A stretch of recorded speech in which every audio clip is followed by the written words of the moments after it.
వ్యవసాయ శాఖ మంత్రి గారితో పాటు ఈ జిల్లా మంత్రులు ముగ్గురు కూర్చొని ఒక నివేదిక తయారు చేసి సాధ్యమయ్యే నివేదికను తయారు చేసి అది 100 కోట్ల 150 కోట్ల 200 కోట్ల దేవుడు దగ్గర డబ్బులకు ఇబ్బంది లేదు కానీ ప్రకటించడానికి ముందు సాధ్యాసాధ్యాలు పరిశీలించి ఎంత డబ్బైనా కూడా ఇద్దామన్నా అని కారులో ముఖ్యమంత్రి గారు చెప్పారు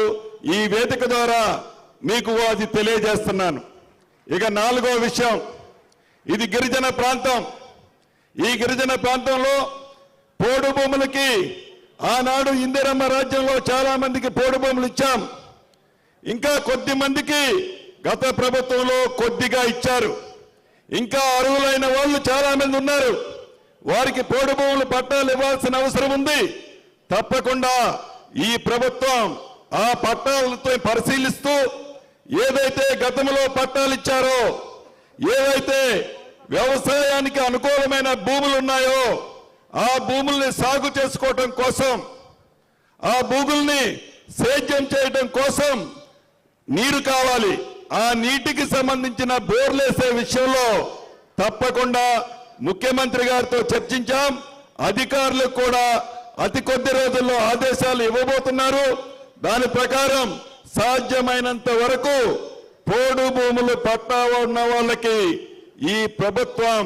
నీళ్ళిచ్చే కార్యక్రమం అంటే బోర్లు ఎంచుకునే కార్యక్రమాన్ని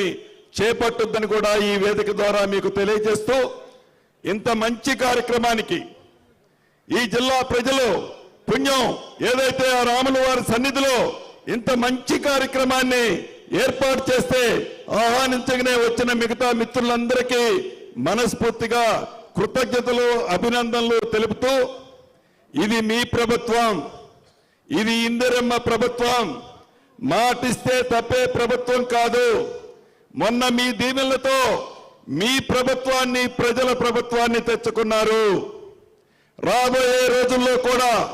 మీ దీవెనలు ఇలానే ఉండాలి అని ఉంటాయి అని మనస్ఫూర్తిగా చేతులు జోడించి మీ అందరినీ అభ్యర్థిస్తూ